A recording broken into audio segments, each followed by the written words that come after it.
orang yang sabar adalah orang yang ketika ditimpa musibah. Makanya dalam musibah yang kita terima harus ada sabar. Apa sikapnya? Orang yang sabar adalah orang yang ketika diberi musibah dia mengatakan semua milik Allah dan akan kembali kepada Allah. Maka konteks sabarnya adalah al-habsu wal man'u. Dia menahan diri, dia mengendalikan diri untuk apa?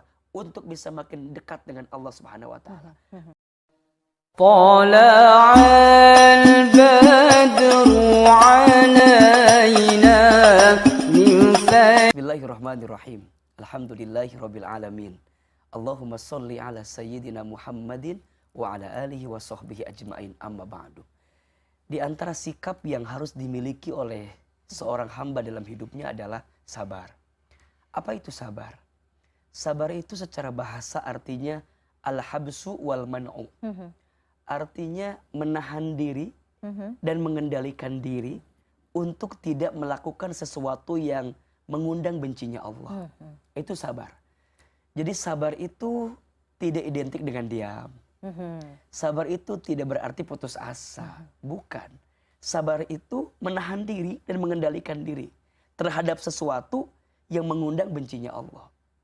Maka nanti dalam konteks tipologi sabar ada 3 sabar yang perlu kita hadirkan.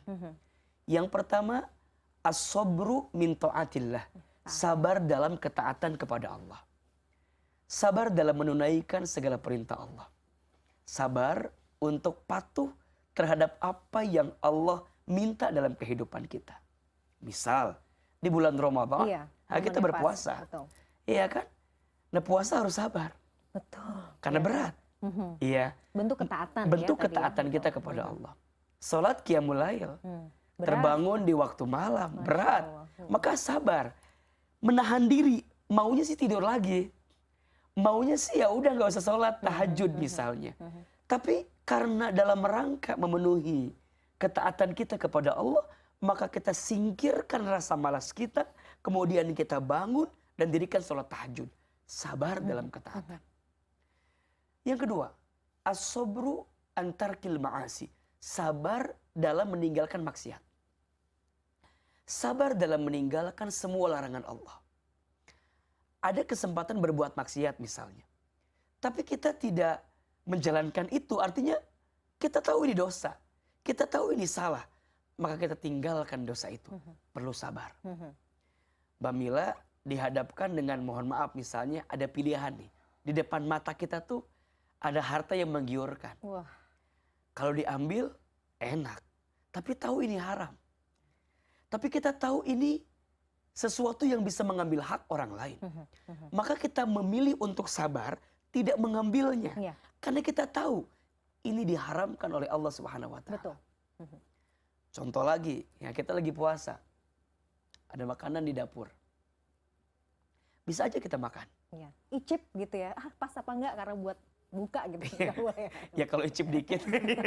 Ya misalnya masuk ke kamar, kemudian makan, setelah itu keluar lagi. Let's say orang mungkin tidak ada yang tahu. Iya kan? Apalagi kita pernah bahas. Puasa itu kan ibadah yang secara visual gitu, hanya kita dan Allah yang tahu. Iya? Maka untuk meninggalkan maksiat, untuk meninggalkan larangan Allah, butuh sabar. Nah, sabar dalam rangka meninggalkan maksiat itu perlu dihadirkan. Dan yang ketiga, sabar ketika diberikan musibah. Nah, ini penting. Sabar ketika diuji oleh Allah Subhanahu wa taala. Maka kalau kita perhatikan surat Al-Baqarah ayat 155. Allah Subhanahu wa taala berfirman, A'udzubillahi minasyaitonir rajim.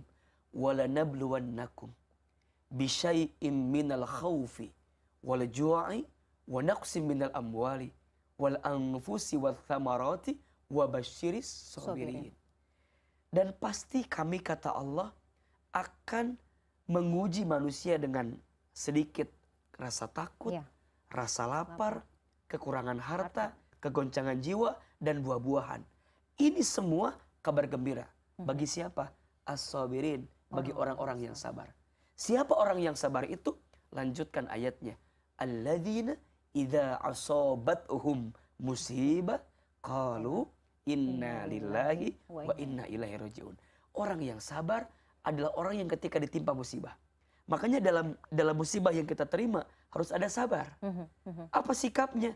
Orang yang sabar adalah orang yang ketika diberi musibah dia mengatakan semua milik Allah dan akan kembali kepada Allah.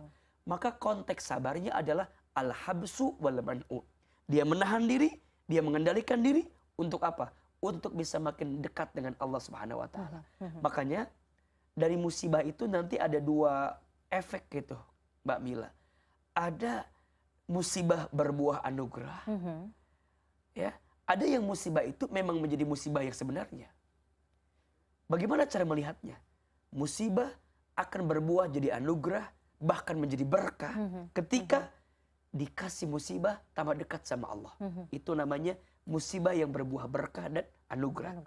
Tapi musibah akan menjadi musibah yang sebenarnya ketika dikasih musibah malah menjauhkan kita dari Allah Subhanahu wa taala. Makanya kalau ada yang tanya, gimana cara membedakan antara apakah ini ujian, apakah ini musibah, apakah ini azab? Kan sering bertanya seperti itu. Salah satu jawabannya adalah lihat sikap kita ketika ditempa dengan ujian itu. Respon kita seperti apa? Seperti apa? Kalau ketika dikasih sesuatu yang sulit tambah dekat ke Allah, imannya makin meningkat, ujian. Dan apa alasan Allah menguji kita? Dua. Satu, Allah ingin menghapuskan dosa-dosa kita. Dua, Allah ingin mengangkat derajat kita. Yang kedua, jadi musibah. Ketika apa? Ketika dikasih ujian itu malah jauh dari Allah. Boleh jadi itu musibah yang sebenarnya. Dan jika itu nggak dikendalikan nanti berujung azab pada akhirnya. Maka siapapun di antara kita perlu menghadirkan sabar yang maksimal dalam hidup. Ada yang bertanya, apakah sabar ada batasnya? Kalau saya menjawab, bukanlah kesabaran jika ada batasnya. Sabar itu tidak ada batasnya. Kenapa? Karena pahala sabar pun tidak ada batasnya. Betul. Bighairi hisab kan disebutkan dalam Al-Quran. Orang yang sabar, Allah berikan pahala tanpa ada batasnya. Ini menunjukkan sabar tidak ada batasnya. Yang sering ada batasnya adalah kemampuan kita dalam bersabar. Betul. Nah itu tadi Ahilman, betul ya. Saya bahkan ingat dalam salah satu ayat Al-Quran disebutkan ketika mudah-mudahan ya kita masuk surga nanti. Amin. Bahkan malaikat itu menyapanya, ya kan, menyambut kita dengan silahkan masuk. Betul. Ya. Orang-orang yang sabar. Betul. Ya. Jadi begitu tinggi sebenarnya derajat. Tinggi sekali. Orang-orang yang sabar. Tinggi sekali. Itu kan ada di surat Ar-Ra'd ayat 24 kalau tidak salah. Di situ ada panggilan malaikat kepada calon penghuni surga. Nanti ada surga adzan namanya. Yang diperuntukkan untuk surga sekeluarga. Jadi kalau kita lihat itu runtutan ayatnya 22, 23, 24. Ayat 22-nya itu Allah mengabarkan kepada kita tentang orang-orang yang akan mendapatkan surga adzan itu. Nah, di mana surga adzannya di 23 tuh. Jadi surga yang Allah siapkan untuk keluarga yang soleh. Dari orang tua yang soleh, pasangan yang soleh, anak-anak yang soleh. Nah, nanti di setiap pintunya ada malaikat yang menyambut. Dan sambutannya apa? Salamun alaikum bima sabartum. Fa ni'ma uqbaddar. Salam, selamat untukmu yang sabar. Jadi yang disambut tuh orang sabar. Orang sabar ya. Kenapa coba? Ya karena dunia tempatnya sabar. Iya, betul. Dunia tempatnya lelah. Dunia tempatnya ujian. Dunia tempatnya musibah. Makanya kalau ada orang yang bertanya begini, gimana biar kami nggak punya masalah? Gampang, nggak usah hidup. Karena ciri orang hidup itu pasti punya masalah. Dan orang yang terbaik dalam pandangan Allah bukan orang yang tidak ada masalah, tapi orang yang saat dia diberi masalah, dia semakin dekat dengan Allah Subhanahu wa taala. Maka saat dia kembali nanti kepada Allah, di surga Allah sambut dengan salamun alaikum bima sabartum. Jadi para malaikat itu menyambut dirinya. Dan siapa orang yang akan mendapatkan itu? Jawabannya salah satunya adalah orang-orang yang bersabar untuk berjumpa dengan Allah. Ya, jadi orang-orang yang sabarub tigha'a wajhi rabbihim, orang yang sabar untuk bertemu dengan Allah, berjumpa dengan Allah. Makanya kita nih yang berpuasa nih, Mbak Mila, kata Nabi dalam hadisnya, ada dua kebahagiaan bagi orang yang berpuasa. Ya, apa kebahagiaannya? Yang pertama, farhatun inda fitrihi, bahagia saat dia berbuka. Dan yang kedua, wa farhatun 'inda liqa'i rabbih, bahagia saat dia bertemu dengan Bertemu Allah dengan Subhanahu wa Rabbnya, taala. Masya Allah. Jadi kalau ditanya tingkat anugerah yang paling tinggi itu apa sih Ahilman? Iya. Saat kelak kita diizinkan bertemu dengan Allah Subhanahu wa taala. Masya Allah, Masya Allah, Masya Allah. Bertemu dengan Allah, mendapat ridho Allah, masuk ke dalam surganya Allah. Dan siapa orang yang bisa bertemu itu? Salah satunya orang yang sabar dalam hidup. Masya Allah, ya Rabbi. Sabar itu termasuk kata yang paling banyak disebutkan dalam Al-Quran. Masya Allah. Bahkan lebih daripada 100 kali beserta dengan turunannya. Di dalam Al-Quran kita bisa menemukan kata sabar.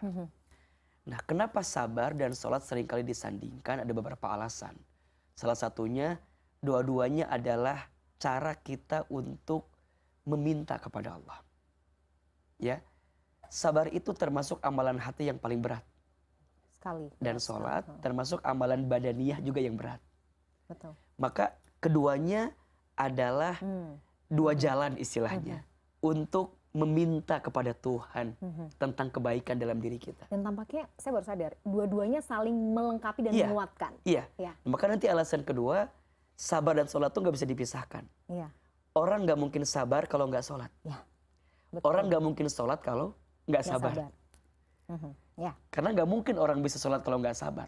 Justru karena kesabarannya lah dia sholat. Dan orang akan makin kuat sabarnya Sabarnya. kalau sholat. Betul.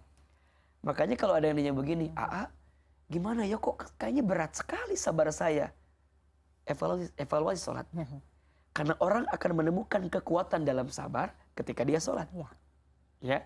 Maka yang pertama kali disebutkan tuh sabar dulu apa sholat dulu? Sabar dan sholat. Sabar dulu kan. Ya ayyuhalladzina amanu sta'inu bis sabri was shalah. Innallaha ma'as sabirin.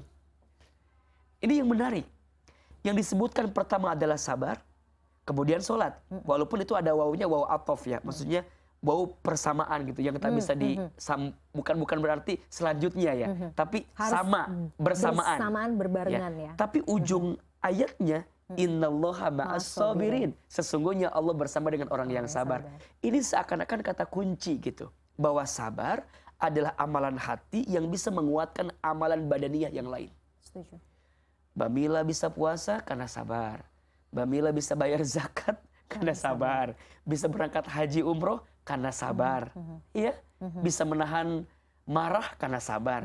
Jadi semua berangkat dari sabar.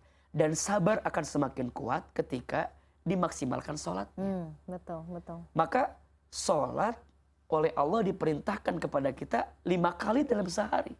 Ini untuk melatih kesabaran. Petunjuk sebenarnya bahwa yang namanya hidup itu pasti banyak cobaan. Ya, kalau banyak cucian namanya laundry. Laundry. Jadi pengen buka usaha ya gimana? Jadi Ya Allah. ada cobaan, ada ujian. Nah, kita butuh sabar kan. Ya. Tapi kan seringkali yang namanya hati kan naik turun. Betul. Kadang Iman moodnya juga, tuh, iya sih bisa sekarang nahan sabar, tapi belum tentu besok lusa. Nah, sholat itu yang nanti akan jadi istilahnya pelumasnya gitu. Sesuatu yang bisa menguatkan kesabaran kita. Setuju sih. Makanya sekarang, jika ingin sabarmu dikuatkan, perbaiki sholatmu. Makin baik sholatmu, makin kuat kesabaranmu. Makin sempurna sholat kita, maka makin kuat kita untuk menghadirkan kesabaran di dalamnya. Karena yang namanya hidup butuh sabar. Maka nanti sabar tuh ada sandingannya lagi dengan syukur. Ya, orang bersabar maka dia orang bersyukur. Nah, bagi orang beriman semuanya tuh baik gitu. Ya, betul. Ya. Inna amrohu kullahu khair kan. Setiap bagi orang beriman tuh semua urusan tuh baik. Makanya ajaban li amril mu'min. Menakjubkan perkara orang beriman itu. Karena semuanya baik. Ketika diberi nikmat, dia bersyukur karena itu baik baginya. Ketika diberikan ujian, dia pun bersabar karena itu baik baginya.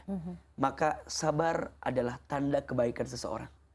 Sabar adalah tanda kemuliaan seseorang. Makin baik sabarnya, makin mulia hidupnya. Dan sabar disandingkan dengan sholat. Ini pertanda kepada kita agar memastikan kualitas sholat kita, agar menguatkan sabar kita. Masya Allah. Iman itu kan yang nanti akan mengantarkan keyakinan di hati kita terhadap Betul, Allah. betul. Sebenarnya Mbak Mila, kalau kita lihat ya, secara sederhana, kita tuh hanya butuh 4 sikap aja dalam menjalani hidup. 4 kunci ini. 1, Ahilman. dikasih nikmat, bersyukur. Bersyukur, Dikasih musibah, bersabar. bersabar, Ketika beramal, ikhlas. Ikhlas. ketika ada takdir, ridho. Tapi 4 ini Masya Allah. Nah, Sulit ya. Perlu dilatih. ya, Bukan perlu tidak dilatih, mungkin, tapi ya. perlu Makanya dilatih. ada yang namanya Masya riyadhah. Allah. Riyadhah. Riyadhah itu latihan. Latihan. Ya. Kita harus latihan. Karena seperti sabar. Mhm. Ada orang yang tahu sabar. Ada orang yang paham sabar. Ada orang yang bisa sabar. Ada orang yang terbiasa sabar. Wah, ini. Tahu sabar. Oke, tadi kita Tahu, bahas kita bahas, teorinya ya, tahu lah begini, gitu ya. begini. Aha. Kita ngerti sabar. Oh ya, sabar dalam ketaatan ke Allah, sabar dalam meninggalkan maksiat, sabar dalam menghadapi musibah. Paham sabar. Ada orang yang bisa sabar. Ketika apa? Diuji, dicobain. Diuji sabar enggak? Ada orang yang terbiasa sabar. Yang memang dari sananya Jadi, sabar apa gimana? jadi Hilman? ujian itu bukan menjadi patokan dia sabar atau tidak. Memang di hidupnya sudah diisi dengan kesabaran. Wih, Masya Allah berarti. Siapa ini? Para nabi, Oh, para rasul. Iya. Makanya orang yang oleh Allah disegerakan ujiannya di dunia, maka kelak di akhirat Allah akan ringankan hisabnya. Karena Allah dahulukan setiap ujian-ujian dalam hidupnya. Dan di antara ciri wali Allah itu, ciri kekasih Allah itu adalah orang yang diuji dalam hidupnya begitu banyak. Kemudian dia sabar dalam hidupnya. طلع البدر